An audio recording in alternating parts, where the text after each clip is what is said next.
Welcome to my channel, How to Knot, and in this video I'll be showing you how to tie a running bowline. This knot can be used in applications such as camping, climbing, sailing, and general purposes. Start by creating a loop, then a bight as well.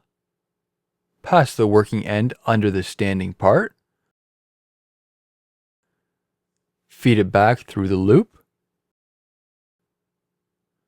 Wrap the working end around the rope and then feed back through the loop. Dress and tighten.